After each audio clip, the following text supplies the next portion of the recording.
अब हम बात कर लेते हैं घोसी विधानसभा उपचुनाव की, जहां पर सुधाकर सिंह ने रिकॉर्ड तोड़ दिया है और रिकॉर्ड तोड़ बढ़त बना ली है। सुधाकर सिंह ने, आपको बता दें, सपा से वो प्रत्याशी हैं।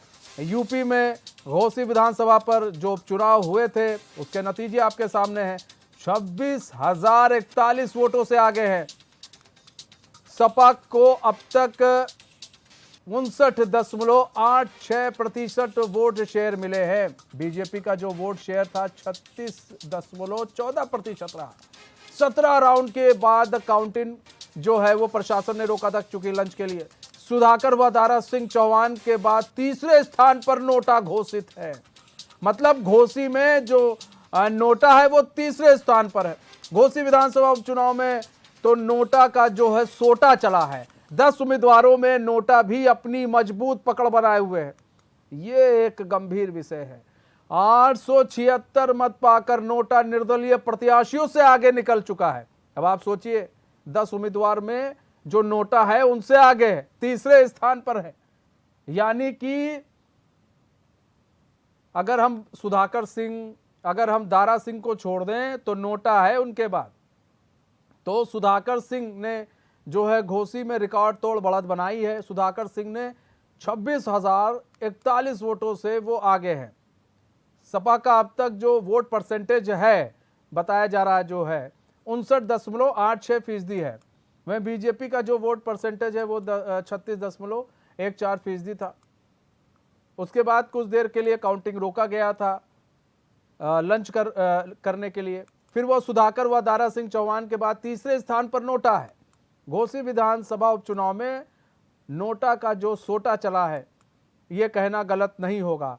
10 उम्मीदवारों में नोटा भी अपनी जो मजबूत पकड़ है वो बनाए हुए 876 मत पाकर नोटा निर्दल प्रत्याशियों से आगे चल रहा है।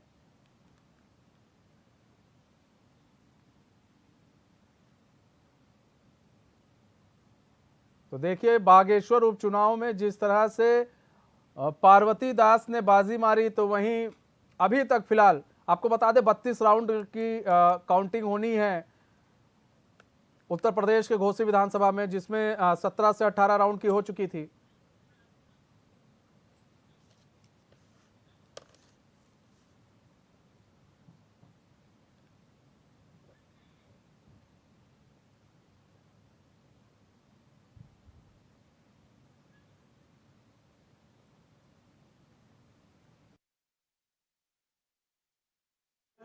जिंदाबाद जिंदाबाद जिंदाबाद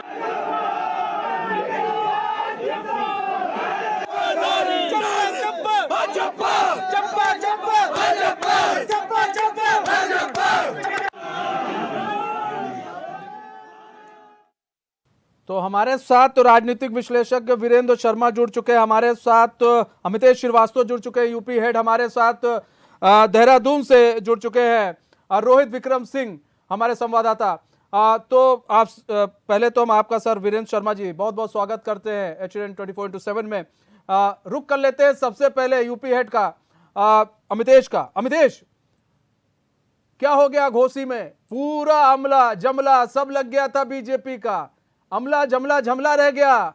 और देखिए सपा के जो सुधाकर सिंह हैं वो तो 26,000 वोटों से आगे निकल गए, दूर दूर तक कहीं कोई नहीं है। आखिर ऐसा हो कैसे गया? देखिए मनीष, जब हम लोग ग्राउंड जीरो पे काम कर रहे थे, जब ग्राउंड जीरो पे हम लोग जब हम लोगों ने जनता का नब्ज टटोल रहे थे, तो ये तस्वीर जो आज परिणाम आ रहे हैं वो उसी वक्त मालूम हो चुके थे। दरअसल घोसी की जनता जो है वो इन्हीं जिनका नाम लिया आपने, पूरा अमला झमला गमला जो भी कह सकते हैं, कि तमाम जिस तरह की बड़बोलेपन बयानबाजी देखने को मिल रही थी, बड़ी बड़ी बातें हो रही थी, हर गली मोहल्ले में मंत्रियों की जो सभाएं हैं वो हो रही थी। लेकिन ये जो बड़पोलापन, अति आत्मविश्वास दारा सिंह चौहान को ले डूबा, ये आप कह सकते हैं। दरअसल बीजेपी सत्ता में जरूर है, लेकिन जनता की जो नब्ज है वो बीजेपी के नेता नहीं भांप पाए। हालांकि अंतिम दम तक, चुनाव प्रचार के अंतिम दिन तक लगातार ये बात जनता के बीच में बताने की कोशिश की गई कि देखिए चुनाव जो है वो दारा सिंह चौहान नहीं लड़ रहे हैं, ये जो चुनाव है वो उत्तर प्रदेश के मुख्यमंत्री योगी आदित्यनाथ लड़ रहे हैं। ये जो चुनाव है जो प्रधानमंत्री नरेंद्र मोदी के नाम पर लड़ा जा रहा है, क्योंकि एक देश में बड़ा मैसेज जाएगा। उपचुनाव के बाद से कोई चुनाव नहीं है, सीधा लोकसभा चुनाव होने हैं और ऐसे में जो घोषित की जनता जो यहाँ से संदेश देगी उसका बड़े स्तर पर प्रभाव पड़ेगा। ये बातें लगातार बीजेपी का हर नेता जनता को बताने की कोशिश कर रहा था। जो मंत्री हैं वो मंचों से इस तरह की जो बातें हैं वो कह रहे थे, लेकिन जनता ने मन बना लिया था। उसके पीछे वजह यह है, दारा सिंह चौहान ने जिस तरीके से 15 महीने पहले चुनाव होता है, पहले वो यूपी सरकार में वन मंत्री रहे, उसके बाद से उनका मोह जो है वो भंग हो गया, समाजवादी पार्टी की तरफ चले गए, फिर वहां से घोषित चुनाव जीतते हैं। 15 महीने बाद जनता पर थोपे गए चुनाव भारी पड़ गया। और जिस तरीके से जो हम ग्राउंड जीरो पे थे मनीष, तो लोगों का जो गुस्सा है वो देखने को मिला। लोग गुस्से में थे, लोग कह रहे थे कि घोसी में जो विकास होनी चाहिए थी वो नहीं हुई। मंत्री रहते हुए भी दारा सिंह चौहान कभी नहीं आए। उसके अलावा 15 महीने में सिर्फ 2 बार अपने विधानसभा में पहुंचे। तो दारा सिंह चौहान के को लेकर जबरदस्त गुस्सा था। और दूसरी इस कहानी के पीछे अगर आपको हम ले जाए मनीष, तो आपको जानकर हैरानी होगी कि दरअसल दारा सिंह चौहान को बीजेपी के नेताओं ने ही और पुलिस ने हरा दिया। ये जो बातें हैं, जो चर्चाएं हैं, वो तेज हो गई हैं। दरअसल जिस तरीके से पुलिस का जिक्र हम इसलिए कर रहे हैं कि अगर आपको याद होगा कि जिस तरीके से चुनाव प्रचार चल रहा था और इस दरमियान जिस तरीके से पुलिस की तस्वीर सामने आई, हालांकि सवाल खड़े हुए, खुद शिवपाल सिंह यादव ने सवाल खड़े किए थे, कोतवाली का घेराव हुआ था, जनता में रोष था। और यहाँ तक आरोप लगाया जा रहा है कि जिस दिन चुनाव हो रहा था, वोटिंग हो रही थी, तमाम ऐसे इलाके थे जहां पर पुलिस ने जमकर तांडव किया। और ये इसका जो रिएक्शन हुआ वो आज आप देखिए कि वो वोटों में तब्दील हो चुका है। बीजेपी दफ्तर पर मातमी सन्नाटा पकड़ा हुआ है, समाजवादी दफ्तर पर जश्न का माहौल है। इंडिया जो समर्थित कार्यकर्ता है, नेता है, उनके चेहरे पर मुस्कान है। और ये मुस्कान अमितेश, एक चीज आपने जो बड़ी पॉइंट की बताई अमितेश, वो पॉइंट की ये है कि आपने बताया, और ये चीज हमारी आपसे पहले भी डिस्कस हुई थी कि किस तरह से जो है ये दारा सिंह जो है वो चले गए थे, किस तरह से चले गए केंद्रीय नेतृत्व से मिलने के लिए।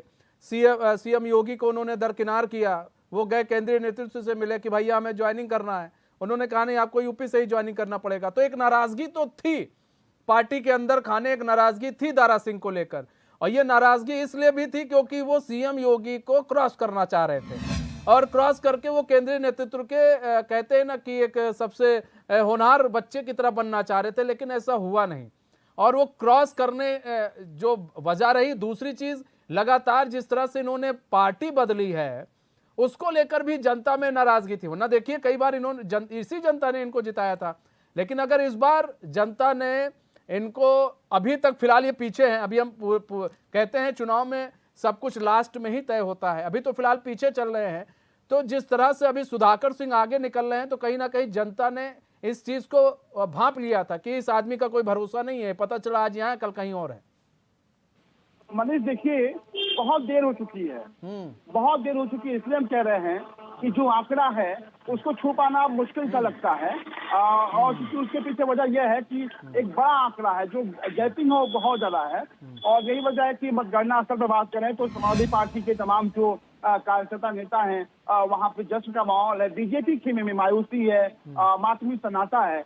और जिस बात की आप जिक्र कर रहे हैं मनीष, आपको याद होगा कि सबसे पहले HNN 24x7 ने हम लोगों ने जो स्टोरी दिखाई थी कि दरअसल मऊ की घोसी विधानसभा के पीछे की पर्दे की कहानी क्या है, उस बात का हम जिक्र कर ले रहे हैं। क्योंकि दारा सिंह चौहान को आप याद होगा कि कोई ऐसी पार्टी नहीं है जिसमें दारा सिंह चौहान न गए हैं। कांग्रेस से इन्होंने अपना सफर शुरू किया, बीएसपी में भी इन्होंने ये बहुत महत्वपूर्ण पदों पर रहे, राज्यसभा में रहे।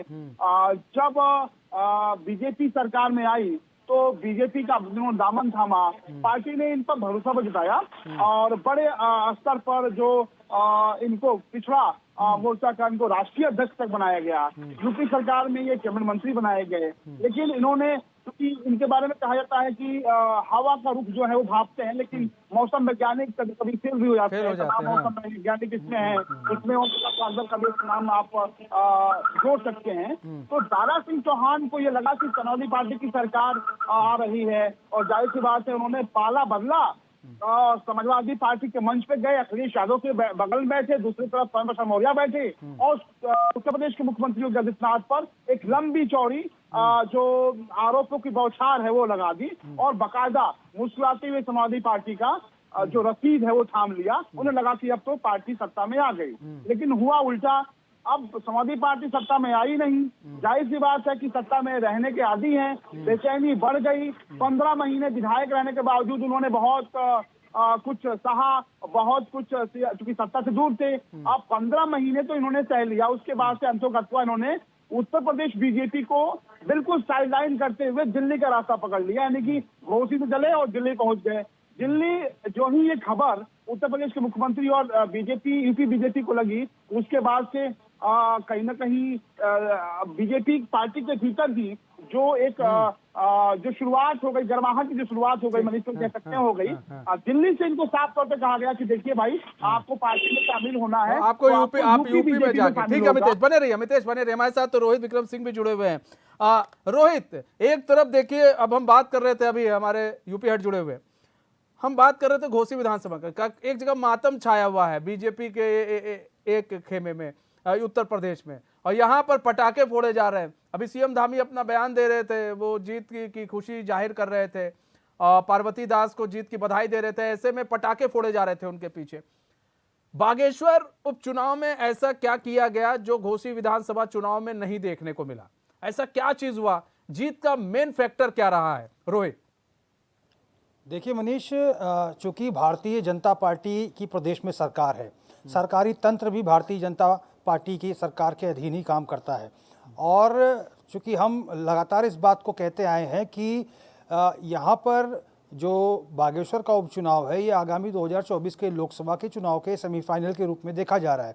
और इस बात की पुष्टि जब हमने एक्सक्लूसिव बात की कांग्रेस के प्रदेश अध्यक्ष करण महाराज से बीते रोज, तो उन्होंने भी कहा कि हम इसे सेमीफाइनल के रूप में देख रहे हैं। और इस बात को भी हम लगातार बता रहे थे, क्योंकि रूलिंग पार्टी की सरकार जब रहती है, उसका बाई इलेक्शंस में कोई कैंडिडेट जो है अमूमन हारता नहीं कहीं पे भी, और चूंकि यहाँ पर जीत हार का जो मार्जिन है ये एक निर्णायक भूमिका निभाएगा।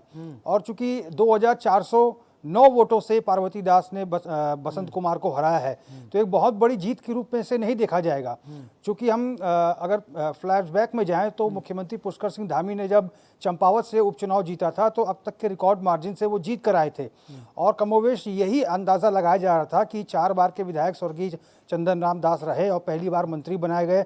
समाज कल्याण और परिवहन जैसा महत्वपूर्ण मंत्रालय उनके पास था, और उनकी पत्नी, उनके निधन के बाद उनको टिकट दिया जाता है, और ऐसे में सिंपैथी वोट भी ऐसा लगता है कि जनता से बहुत ज़्यादा भारतीय जनता पार्टी गेन नहीं कर पाई।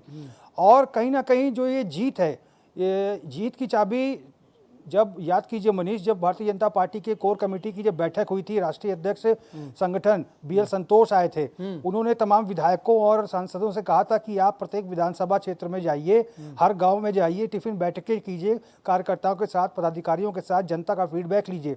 मिस्ड कॉल अभियान पूरे प्रदेश में चलाया जाता है, तमाम विधायक लोगों के घर पहुंचते हैं, घर के मुखिया से मिस कॉल कराया जाता है, सभी कैबिनेट मंत्री प्रबुद्ध जनों के घर पहुंचते हैं, मिस कॉल कराया जाता है, लिहाजा लाखों की संख्या में बीजेपी को मिस्ड कॉल प्राप्त होते हैं। अभी एक महीना पहले ही प्रधानमंत्री नरेंद्र मोदी के का जो वर्चुअल संबोधन था, उसमें मेरा बूथ सबसे मजबूत कैसे हो, इसको लेकर मुख्यमंत्री पुष्कर सिंह धामी और बीजेपी प्रदेश अध्यक्ष महेंद्र भट्ट सहित बीजेपी के तमाम पदाधिकारियों को उन्होंने टिप्स दिए थे, और राष्ट्रव्यापी ये मैसेज था बीजेपी के लिए। और जेपी नड्डा का उत्तराखंड दौरा होता है, एक दिन के लिए वो हरिद्वार पहुंचते हैं, कार्यकर्ताओं को में जोश भरते हैं, उनकी काउंसलिंग करते हैं, निकाय चुनाव और लोकसभा चुनाव की तैयारियों में जुट जाने की बात करते हैं। और इसके साथ ही मेरा देश मेरी माटी अभियान चल रहा है मनीष, वोटर चेतना अभियान अभी बाई इलेक्शन से पहले चलाया गया, जिसमें तमाम विधानसभा क्षेत्रों से 10,000 नए वोटर्स भारतीय जनता पार्टी ने बनाए। तो ये तमाम जो चीज़ें हैं ये आगामी लोकसभा चुनाव के दृष्टिगत की जा रही थी। अगर ये एक्सरसाइज पहले से नहीं की जाती तो एक बहुत बड़ा चुनावी हादसा भारतीय जनता पार्टी के साथ हो सकता था। और वही बात कह रहे हैं आप, हादसा हो सकता था, ठीक है। लेकिन एक चीज और भी है रोहित, इसमें जो फैक्टर निकल कर सामने आ रहे, वो कहा जा रहा है, जो नेता है, इनके प्रवक्ता हैं बीजेपी के, वो कह रहे हैं, और आपने भी सुना था, अभी प्रदेश अध्यक्ष जुड़े हुए थे हमारे साथ महेंद्र भट्ट, वो कह रहे थे कि वोट परसेंटेज कम पड़ा है। अगर वोट परसेंटेज कम है तो उसके हिसाब से हमारी जीत जो है वो काफी अहम हो जाती है और काफी अच्छी जीत इसको माना जाएगा। देखिए मनीष, सबसे महत्वपूर्ण बात आपको समझनी होगी, Indian national democratic inclusive alliance, ये अलायंस 26 दलों का बना है। और इस अलायंस के बनने के बाद जब बाई इलेक्शंस हुआ, बाई इलेक्शंस में समाजवादी पार्टी ने भी अपना प्रत्याशी उतारा, कुल 5 प्रत्याशी उतरे बीजेपी कांग्रेस को मिला के। और इंडिया के जो घटक, जो संबंधित जो इनके गठबंधन के जो दल हैं, उन्होंने भी अपने प्रत्याशी इस बाई इलेक्शन में उतारे।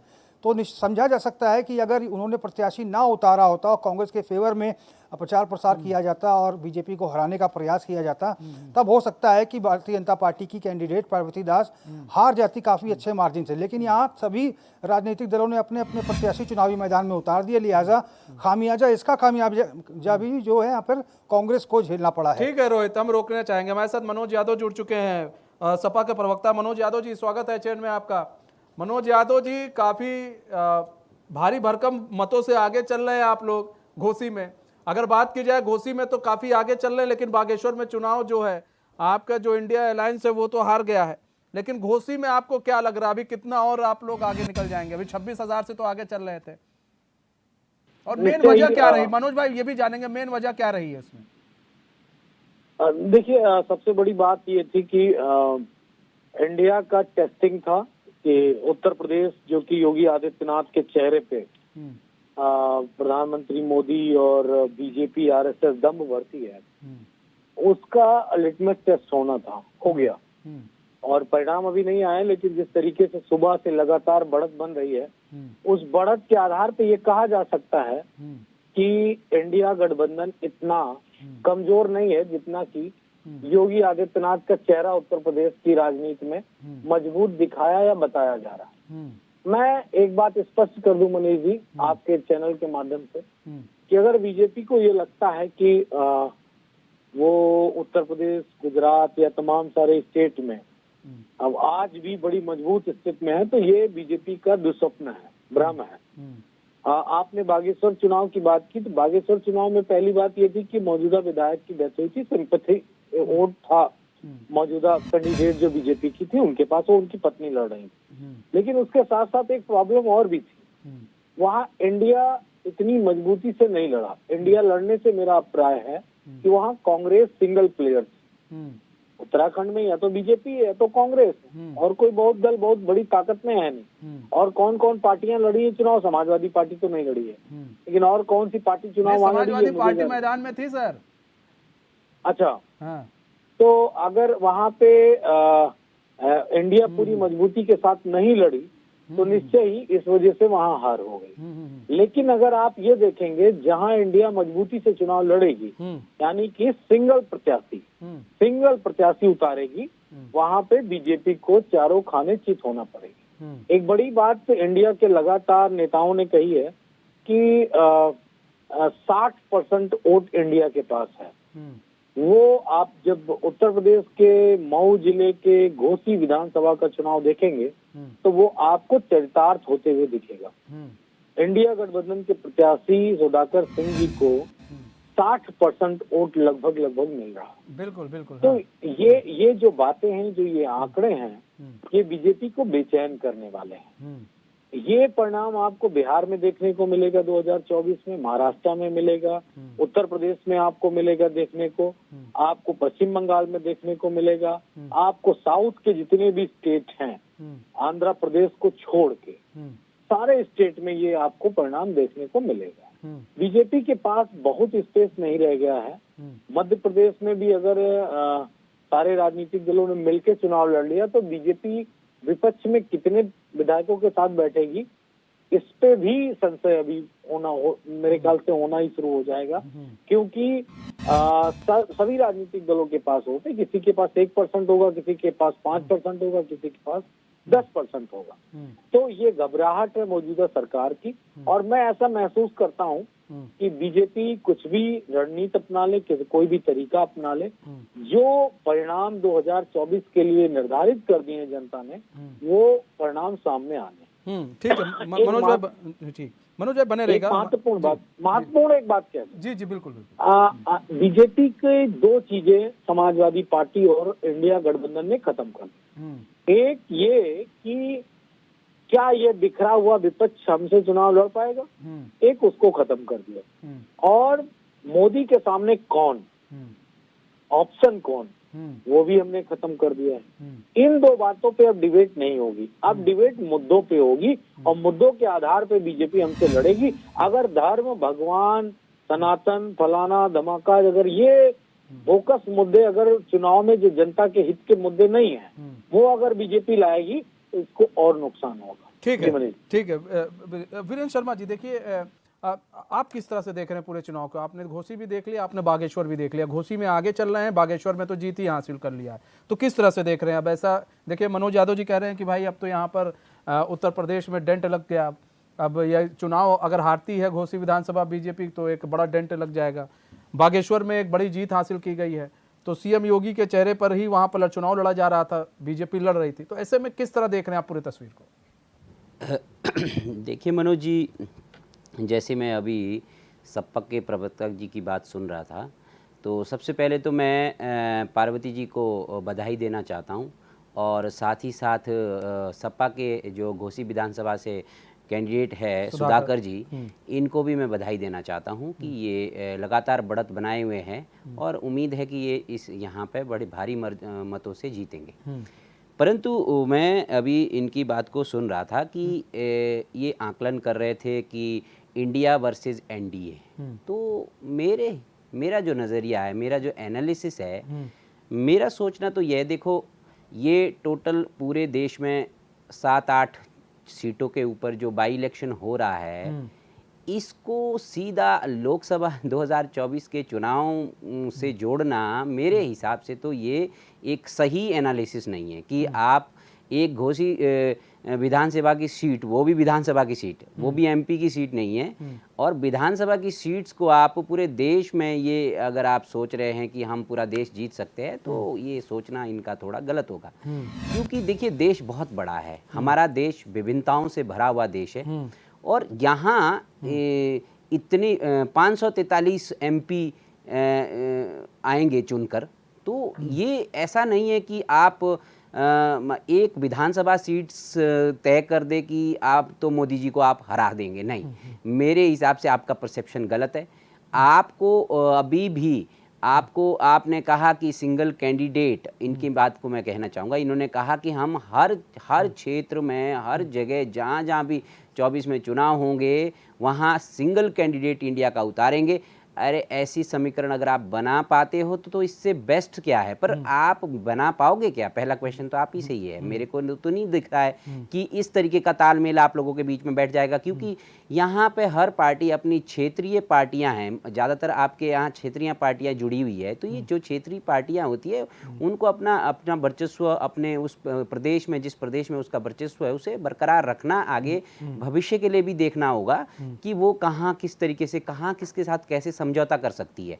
और दूसरी बात कि ये समझौते अभी टीवी में बात करके मेरे हिसाब से तो नहीं हो सकता, ग्राउंड लेवल पे बहुत मुश्किल होता है ये काम करना। लेकिन इन्होंने कहा कि जो ये मोदी के सामने कौन है, ये आज भी क्वेश्चन है, आज भी क्वेश्चन है। इंडिया अलायंस में मोदी के सामने फेस कौन है, चेहरा कौन है आपके पास? अभी भी तो नहीं दिख रहा हमें चेहरा कोई। लेकिन अच्छी बात है, अलायंस बना है और आना चाहिए, और एक स्ट्रॉन्ग विपक्ष होना चाहिए, तभी एक लोकतंत्र, एक हेल्दी लोकतंत्र के लिए बहुत अच्छा साइन है। लेकिन ये कहना अभी इतना जल्दबाजी होगा कि आप इन बाई इलेक्शन को सीधा 24 2024 के इलेक्शन से जोड़ रहे हैं। अभी तो आपके पास राजस्थान है, एमपी के इलेक्शंस है, छत्तीसगढ़ का चुनाव है, तो वहां असली परीक्षा आपकी होगी। हाँ, ये जो चार देखिए पांच- वो जो जो अभी जो 4-5 स्टेटों में राज्यों में, होगा हाँ। वहां आपकी असली परीक्षा परीक्षा, होगी। ठीक है। अभी आप यहाँ कहना मेरे हिसाब से तो गलत है। हाँ, पर ये मैं आपको बता देता हूँ कि जो बागेश्वर चुनाव में जो मार्जिन है बहुत कम है।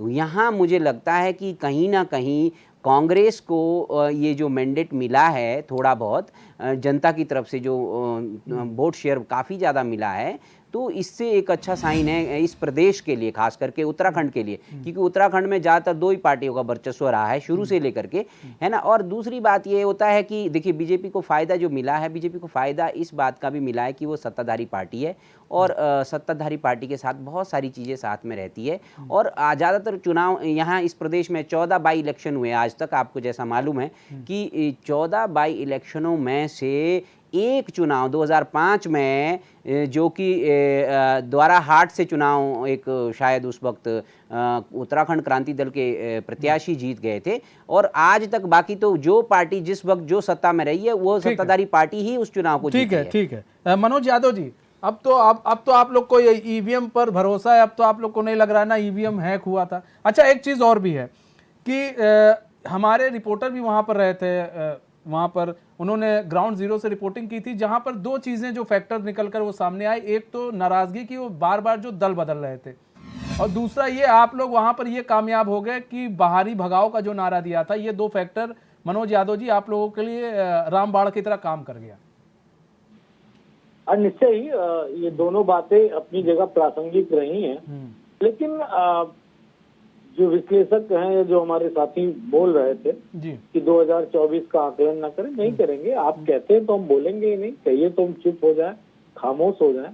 और अगर मोदी जी जीत ले तो वो मोदी जी की वाहवाही, योगी जी का चेहरा, और वो सब मीडिया चलाए, उसमें कोई दिक्कत वाली बात नहीं है। लेकिन चूंकि संविधान ने हमको ये इजाजत दी है कि हम अपनी बात रख सकते हैं, और चूंकि गठबंधन बनाया है तो हम कोई गुलामी के लिए गठबंधन तो बनाए नहीं है कि आओ और हमारे अधीन हो जाओ, हम माय लॉर्ड हैं, हमारे सामने कोई बोल नहीं सकता, उसलिए तो गठबंधन है नहीं। तो जो गठबंधन की जो मंशा है, जो गठबंधन इस रीजन से बनाया गया, उसके परिप्रेक्ष्य में कैसे रिजल्ट आएंगे, कौन कितना हमारे लिए मददगार साबित होगा, तो किसी एक चुनाव से ही तो हम उसकी चर्चा करेंगे। और अगर मोदी जी इतने बड़े चेहरे हैं तो मुझे नहीं लगता है कि नरेंद्र मोदी को 38 दलों से गठबंधन करना चाहिए, मैं तो ये मानता हूँ। और मैं आपके चैनल पे एक बड़ी बात कहता हूँ आज, अगर समाजवादी पार्टी की उत्तर प्रदेश और देश में डबल इंजन की सरकार होती तो हम किसी को अपने साथ लेने वाले नहीं, हम अकेले चुनाव लड़के जीत लेते। लेकिन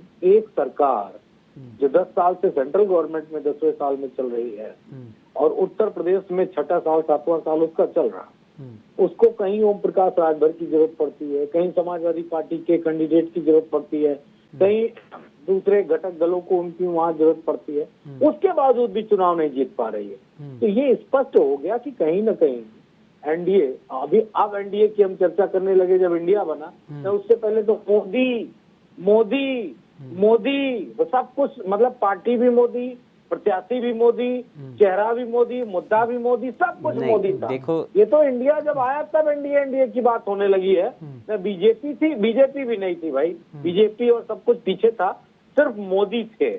अब वो पॉलिटिकल डिस्कोर्स से खत्म हो गए मोदी, अब एनडीए की बात हो रही है। अब ये बताया जा रहा है कि चेहरा हम सामने रखें। आपकी जानकारी के लिए दो बातें कह दे रहा हूँ, स्पष्ट जवाब मिल जाएगा इस पैनल में आपके दर्शकों को।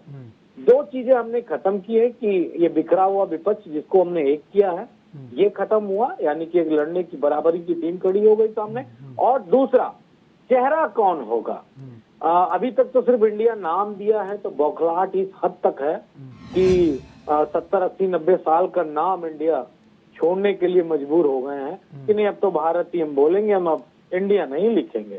खैर, लेकिन मैं इतना दावा कर रहा हूँ कि जिस दिन हमारा संयोजक या प्रधानमंत्री का चेहरा आएगा, उस दिन बीजेपी के पास कोई जवाब नहीं होगा, एक। और जिस दिन हमारा कॉमन मिनिमम प्रोग्राम आएगा, उस दिन मैं आपके चैनल पे बैठूंगा, और जरूर बैठूंगा, आप मुझे बुलाइएगा। बिल्कुल। बीजेपी उसके सामने मनीष जी कहीं टिकेगी नहीं। वो हमारा कॉमन मिनिमम प्रोग्राम भारत का, इंडिया का कॉमन मिनिमम प्रोग्राम होगा। देश की इकोनॉमिकल व्यवस्था का, इंफ्रास्ट्रक्चर की व्यवस्था का, किसान का, मजदूर का, नौजवान का। हम कोई जुमला बोलने के लिए राजनीति में न कल आए थे, ना आज है, ना भविष्य में आएंगे। समाजवादी पार्टी से लेकर जितने भी राजनीतिक दल इसमें कोई जुमलेबाज नहीं है। जिसने जितना कहा उतना किया और उतना ही बोला जितना कर सकते थे। उतनी बातें नहीं कही जो हमारे समझ से परे थी या हम जनता को लुभाने के लिए बोल दें, बात को पता चले, फिर वो तो जुमला था, वो राजनीतिक जुमला। इस तरह के राजनीतिक लोग नहीं। ठीक है, चल जल्दी। देखिए मैं इनकी बात से सहमत नहीं हूँ। इनका कहना है कि अभी हम इस चुनाव को देखिए, अभी भी आप ये भूल कर रहे हैं शायद कि आप इतने छोटे चुनाव को, इतने अभी विधानसभा के चुनाव को डायरेक्ट आप 24 से टक्कर दे रहे हैं। नहीं, मेरे को नहीं लगता है कि आप इतना, ठीक है आपको कहने का अधिकार है, आप विपक्ष में रहिए, आप अपना एक गठबंधन भी स्ट्रॉन्ग करिए, आप एक मिनिमम प्रोग्राम प्रस्तुत करिए जनता के सामने, ज़रूर जनता भी देखेगी आपकी उस चीज़ को। हम ये नहीं कह रहे, हमारा कहना ये है कि अभी से आपका ये आंकलन लगाना कि हम तो जी 24 का चुनाव जीत गए हैं, वो गलत है सर। आपको अभी तो बहुत परीक्षाएं देनी है, आपको अभी 4 राज्यों में चुनाव है, वहां परीक्षाएं देनी है। ठीक है मनोज भाई 10 सेकंड आ रहे अमितेश आ रहे मनोज भाई 10 सेकंड जी। हाँ, मैं एक बात बिल्कुल स्पष्ट कर दूं। देखिए, अगर इस हार जीत के कोई माने नहीं है तो फिर हम किसी को जस्टिफाई भी नहीं करना चाहते हो ना बताना चाहते। लेकिन एक बात महत्वपूर्ण है कि हम विपक्ष में थे, मुख्यमंत्री थे, 2 उप मुख्यमंत्री थे, पूरी कैबिनेट थी, सारे एनडीए घटक दल के सारे राष्ट्रीय अध्यक्ष और मंत्री के रूप में काम कर रहे हुए लोग।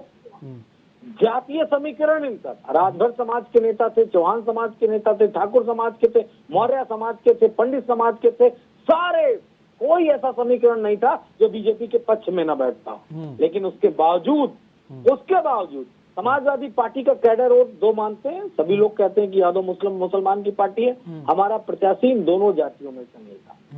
हमने पीडीए कहा, हमारे नेता ने कहा कि हम पीडीए को लेकर चलेंगे, पिछड़ा दलित अल्पसंख्यक को लेकर चलेंगे, और हमने सवर्ण प्रत्याशी उतारा। मेरी बात समझिएगा मैं क्या कह रहा हूँ। वो तो समाजवादी लोग इस बात को नहीं मानते, लेकिन पिछड़ा दलित अल्पसंख्यक जो हमारा फॉर्मूला है, जो हमारा एजेंडा है मेन, वो इसलिए है कि हम पिछड़े दलित अल्पसंख्यक के खिलाफ जो अत्याचार कर रही है ये सरकार, वोट इन्हीं का है, इन्हीं दलितों का वोट है बीजेपी को, इन्हीं लेकिन इसमें एक चीज और सामने निकल कर आई, हम आते हैं आपके पास अमितेश। देखिए एक चीज और भी है यहाँ पर, देखिए यहाँ पर बात की जाए कि बहुत आगे निकले हैं सुधाकर सिंह, लेकिन सबसे बड़ी चीज ये है कि आप देखिए कि पीडीए की बात हो रही है, लेकिन नोटा तीसरे स्थान पर आ गया, नोटा, और वहां पर तीसरे स्थान पर है। अब आप सोचिए 10 प्रत्याशियों को भी पार कर गया है। और एक चीज और भी है अमितेश की, आप वहां पर रहे थे, ग्राउंड जीरो पर रिपोर्टिंग की थी, राजभर समाज के भी लोग थे और भी कई लोग थे। क्या हुआ आखिर? आपकी ओपी राजभर से ही बात हुई थी, आखिर क्या ऐसा हो गया कि उन्हीं के समाज के लोगों ने क्या वोट नहीं किया? आखिर ऐसा क्या हुआ? हार का जो मार्जिन है वो बढ़ता जा रहा है, ऐसा क्या हो गया? देखिए मनीष, सबसे बड़ी बात यह है कि ग्राउंड जीरो पे जाने के बाद से जो तस्वीर सामने आई वो हैरान और परेशान करने वाली थी। और बीजेपी के दारा सिंह चौहान की हार की बड़ी वजह जो है, ये तमाम नेता थे, चाहे वो ओम प्रकाश राजभर हो, बड़बोलेपन जो बयान है बढ़ चढ़ कर देते थे, वो बयान भारी पड़ गया, चाहे डॉक्टर संजय निषाद हो या फिर अनुप्रिया पटेल हो। सबसे बड़ी बात है कि ये तमाम वो नेता थे जो कि लोकसभा चुनाव के मद्देनजर बीजेपी से बार्गेनिंग करते, लेकिन घोसी उपचुनाव ने इनकी सबकी जो तस्वीर है वो सामने ला दी। बीजेपी के लिए एक अच्छी बात है। दूसरी बात, चूंकि समय कम है मनीष, इसलिए संक्षेप में बता रहे हैं, घोसी उपचुनाव के लिए अगर आप नायक के रूप में समाजवादी पार्टी के भीतर अगर किसी नेता का नाम लेंगे तो शिवपाल सिंह यादव हैं। शिवपाल सिंह यादव ने जो मेहनत घोसी उपचुनाव में की वो वाकई काबिले तारीफ था। लगातार जिस तरीके से उन्होंने मनोबल बढ़ाया, जिस तरीके से वो पुलिस प्रशासन से लेकर प्रशासनिक अमला से लड़ते रहे, चुनाव तक वो डटे रहे, वाकई अगर आगे भी चुनाव में अगर समाजवादी पार्टी को या फिर इंडिया गठबंधन को बढ़त हासिल करनी है, जीत हासिल करनी है, सत्ता में आना है, तो शिवपाल सिंह यादव जैसा जो मजबूत जो फैसले हैं वो लेने होंगे। दूसरी जो सबसे बड़ी बात है, जो हमारे राजनीतिक विश्लेषक बैठे हुए हैं वो कह रहे थे कि देखिए घोसी उपचुनाव से आप लोकसभा के चुनाव की तुलना नहीं कर सकते हैं, लेकिन ये तय है कि जो तमाम मंत्री वहां पहुंचे, खुद उत्तर प्रदेश के मुख्यमंत्री योगी आदित्यनाथ जब वहां पे पहुंचे थे तो उन्होंने भी कहा था कि देखिए देश का चुनाव है, ये उपचुनाव नहीं है। दरअसल इसका जो संदेश जाएगा वो देश भर में जाएगा। जब तमाम मंत्रियों से बात की, चाहे वो दारा सिंह चौहान जो प्रत्याशी हैं उनकी बात करें, दयाशंकर सिंह की बात करें, ओम प्रकाश राजभर की बात करें, संजय निषाद की बात करें, अनुप्रिया पटेल की बात करें, ये तमाम जो मंत्री थे उन्होंने सबने दावा किया कि ये देखिए ये 24 का चुनाव है, ये मोदी का चुनाव है और ये उत्तर प्रदेश मुख्यमंत्री योगी आदित्यनाथ का चुनाव है। सबसे बड़ी ताजुब बात ये होती है मनीष कि मीठा मीठा गप, कड़वा कड़वा थू, इस तरह की जो सियासत है वो नहीं होनी चाहिए। हमारे साथ जुड़ चुके हैं बीजेपी के प्रवक्ता हैं जटाशंकर जी, स्वागत है चैन में आपका। जी अमितेश, आप अपनी बात पूरी करें सर, आते हैं एक मिनट। हाँ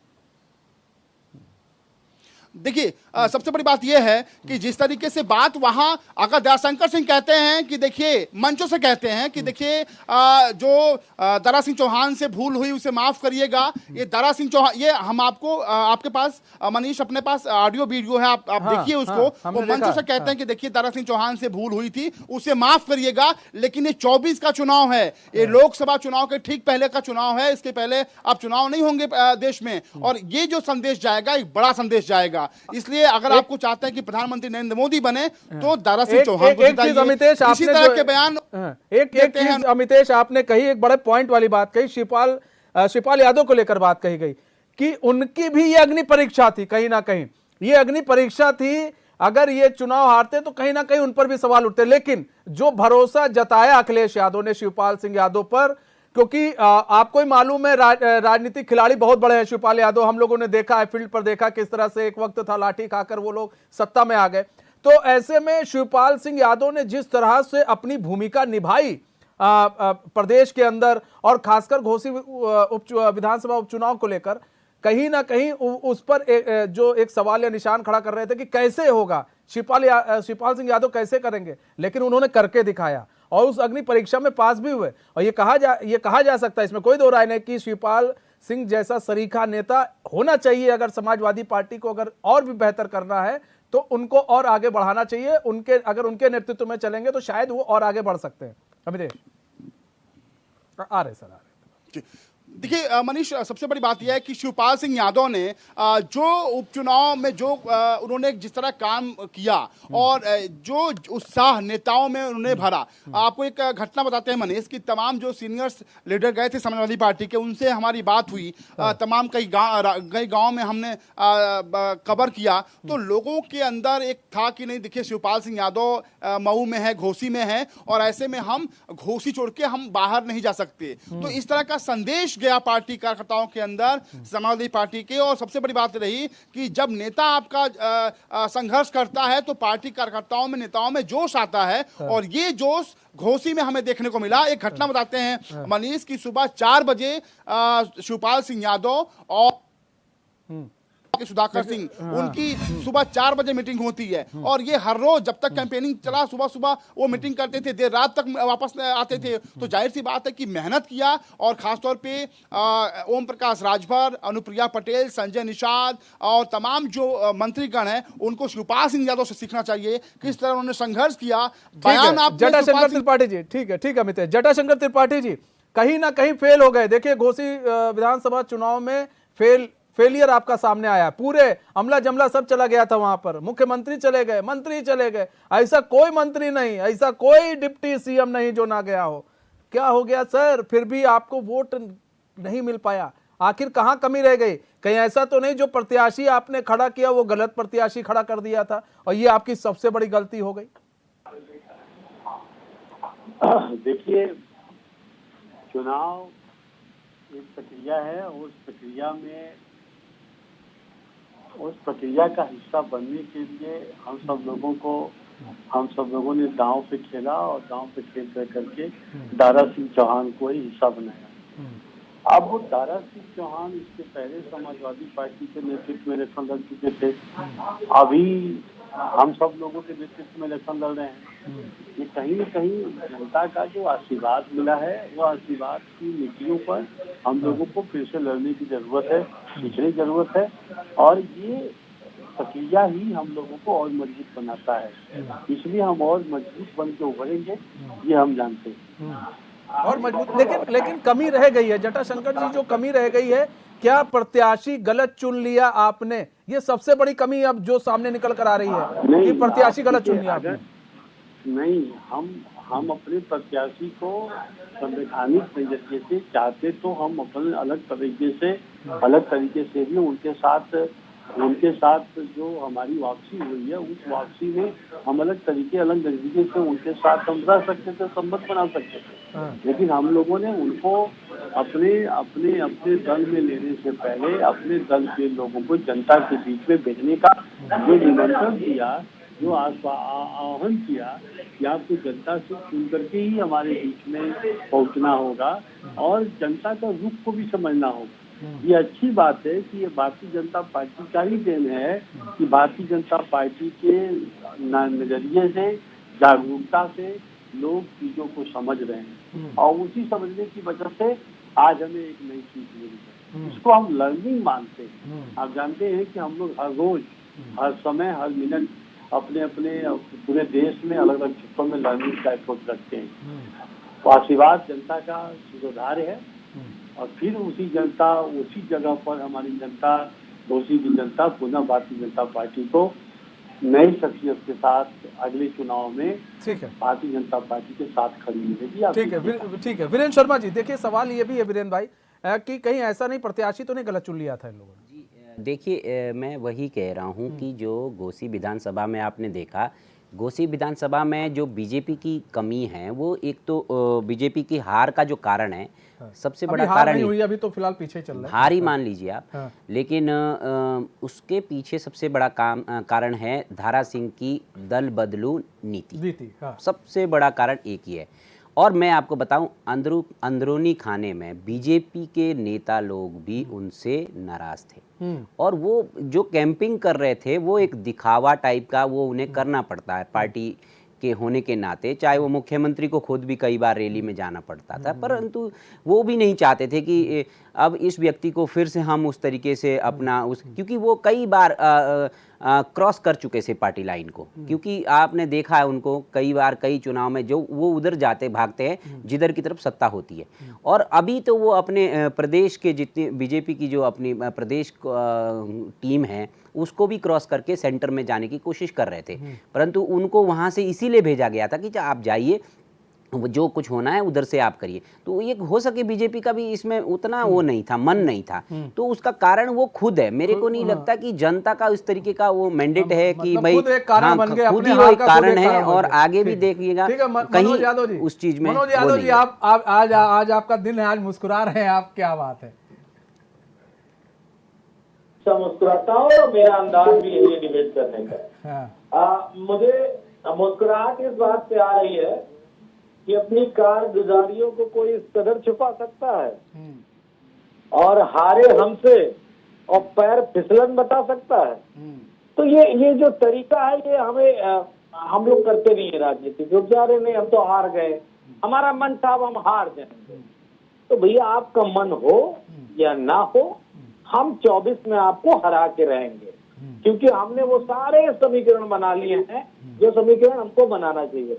आपकी डिबेट में एक बात आई आदरणीय शिवपाल जी के लिए, बिल्कुल सही है, सहमत है कि समाजवादी पार्टी के वो एक कद्दावर नेता हैं, उन्होंने अपना दल बीच में जरूर बनाया था, लेकिन वो समाजवादी विचारधारा को छोड़ने वाले व्यक्ति नहीं। बीजेपी ने 3 साल लगातार उनको कांटा डाल के फंसाने की कोशिश की कि आप हमारे दल में आ जाइए, लेकिन वो नहीं गए, क्योंकि वो वैचारिक व्यक्ति थे और उत्तर प्रदेश की राजनीति से भली बात परिचित है कि किस जिले, किस जनपद, किस विधानसभा, किस लोकसभा में कौन से समीकरण कहाँ पे फिट बैठते हैं। ठीक वही हिस्सा हुआ कि हमने उस सारे समीकरणों के साथ चुनाव लड़ा और सबको चित करते हुए हमने अपने विजय श्री की तरफ हम लगातार बढ़ते हुए नजर आ रहे।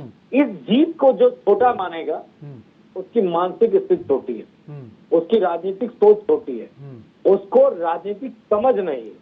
ये बात मैं समझूंगा। कारण ये नहीं कि समाजवादी पार्टी चुनाव जीत गई, ना ना ना, कारण ये है मनीष जी कि पूरे अब तक जितने राउंड की गिनती हुई है समाजवादी पार्टी किसी राउंड में हारी थी। ये एक बड़ी बात, यानी कि हमने हर विधानसभा क्षेत्र में, हर गांव में, हर जाति में, हर पार्टी का वोट होता है, कहीं पे कम कहीं पे ज्यादा होता है। आप ये सोचो कि इंडिया के प्रत्याशी ने हर बूथ पे जीत हासिल और हर जिस तरीके से कहते नहीं कि हर राउंड जीतना बड़ी बात हो, तो समाजवादी पार्टी इस जीत को छोटा नहीं मानती है। और हमने कहा 60% वोट है विपक्ष के पास, तो इस चुनाव में हमने घोषी से 60% वोट की शुरुआत की है। हम इसी पैटर्न पे काम करेंगे और कोई कम कहे छोटा कहे ये उसकी अपनी सोच हो सकती है। मुझे दूसरे चैनल पे जाना है, इसलिए मैं आपसे इजाजत चाहूंगा कि मुझे इजाजत दें। ठीक है सर, बहुत बहुत धन्यवाद हमारे साथ जुड़ने के लिए और अपना बहुमूल्य समय देने के लिए। ठीक है, वीरेंद्र भाई एक मिनट आते हैं।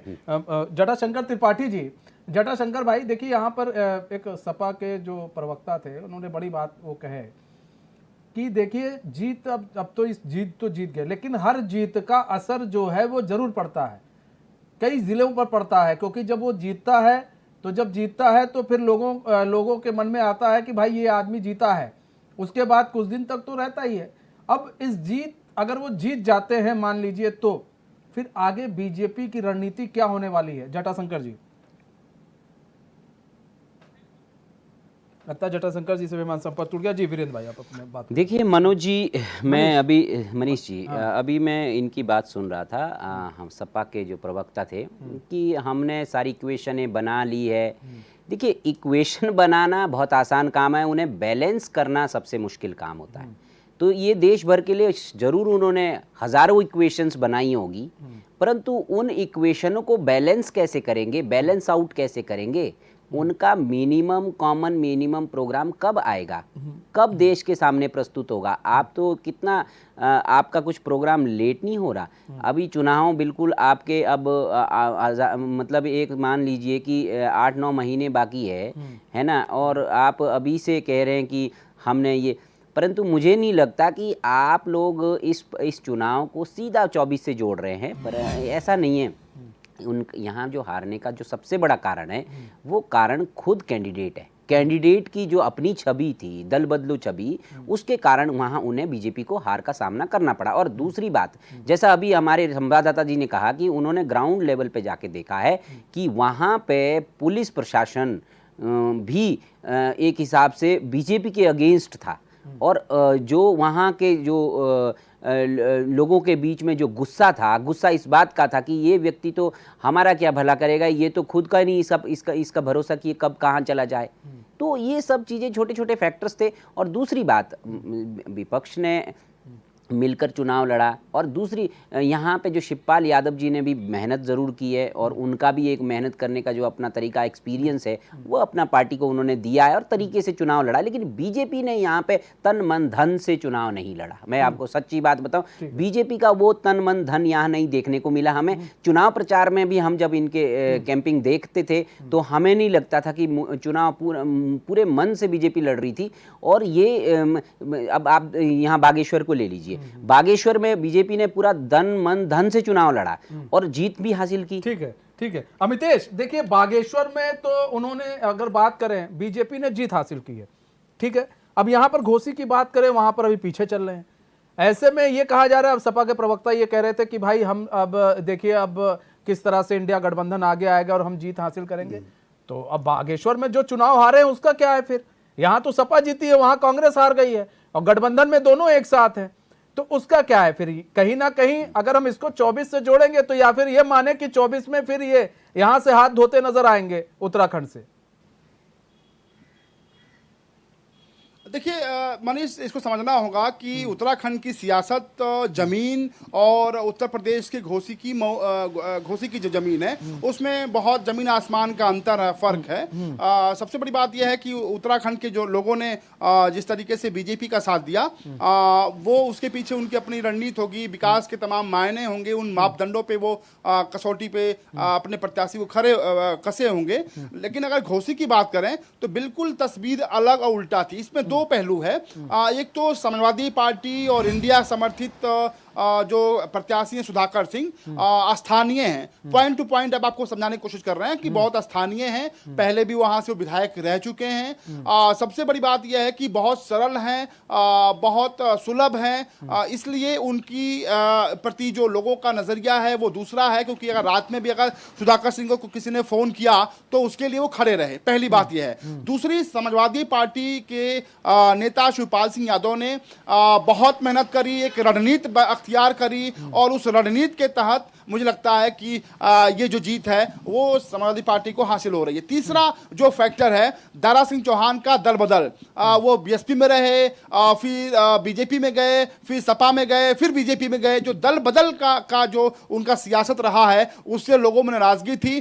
15 महीने में मुझे लगता है कि जो राजनीतिक विश्लेषक हमारे स्टूडियो में बैठे हुए हैं बेहतर समझ सकते हैं, 15 महीने में सिर्फ 2 बार अपने विधानसभा में अगर कोई विधायक जाता है तो उसकी स्थिति क्या होगी, वहां पे लोगों में किस तरह का उनके प्रति नजरिया होगा, ये अपने आप में किसी से छुपा नहीं है। चौथी जो सबसे अहम बात यह है कि तमाम जो बीजेपी के नेता गए, चाहे ओम प्रकाश राजभर गठबंधन में शामिल है वो गए, संजय निषाद गए, अनुप्रिया पटेल गई, या तमाम जो मंत्री हैं वो गए, उनका बड़बोलापन, जिस तरीके से उन्होंने अपने बड़बोला बयान दिया, वो कहीं ना कहीं लोगों पर उसका असर पड़ा और वो बयान जो है, बड़बोला बयान जो है, वो एनडीए को भारी पड़ा। और सबसे जो पांचवी जो महत्वपूर्ण बात यह है कि हम इसलिए कह रहे हैं क्योंकि सभी को मालूम था कि यहाँ पे दारा सिंह चौहान की जो दल बदल की सियासत है वो भारी पड़ सकती है। और यही वजह है कि बीजेपी ने शुरू से एक रणनीति बनाई और शुरू से चुनाव प्रचार के पहले दिन से हम देख रहे हैं वहाँ तमाम लोगों से यही कहा जा रहा था कि देखिए ये जो इन्होंने जो गलती की उसे वो भूल थी। खुद मुख्यमंत्री योगी आदित्यनाथ ने मंचों से कहा था कि अगर सुबह का भूला कोई शाम को घर वापस आ जाए तो उसे भूला नहीं कहते हैं। और लगातार दारा सिंह चौहान भी लोगों से माफी मांगते नजर आए और कहते थे कि भूल हुई है। दूसरी जो सबसे महत्वपूर्ण बात यह है इसमें कि बीजेपी के अंदर खाने में दारा सिंह चौहान का विरोध था, जबरदस्त विरोध था, और उसके पीछे नाम लेना उचित नहीं है। हालांकि ये कहा जाता है कि उत्तर प्रदेश के तमाम बड़े नेता एक कतई नहीं चाहते थे कि दारा सिंह चौहान उत्तर प्रदेश की सियासत में एक बार फिर से स्टेबल हो, मजबूत हो, और कैबिनेट विस्तार में उनका नाम आए ये भी नहीं चाह रहे थे लोग, क्योंकि कहा जा रहा था घोसी विधानसभा चुनाव के बाद कैबिनेट विस्तार होगा और सब कुछ घोसी विधानसभा चुनाव पर ही सबकी निगाहें इसीलिए उत्तर प्रदेश की टिकी हुई थी। बहरहाल अभी सुधाकर सिंह आगे चल रहे हैं बागेश्वर उपचुनाव में, उत्तराखंड में बीजेपी ने जीत हासिल कर ली है। अब फिलहाल इसे लोग 2024 के चुनाव से जोड़कर देख रहे हैं। अब देखना यह होगा कि वास्तव में 2024 के चुनाव में इसका कोई फर्क दिखेगा या नहीं दिखेगा, ये तो आने वाला वक्त बताएगा। बहरहाल हमारे साथ जितने मेहमान जुड़े थे उन सभी का बहुत बहुत धन्यवाद हमारे साथ जुड़ने के लिए और अपना बहुमूल्य समय देने के लिए। धन्यवाद अमितेश हमारे साथ जुड़ने के लिए, तमाम जानकारी देने के लिए। तुम्हारे खास पेशकश बस इतना ही। अब मुझे दीजिए इजाजत, तो खबरों के साथ बने रहने के लिए देखते रहिए चैनल न्यूज़। नमस्कार।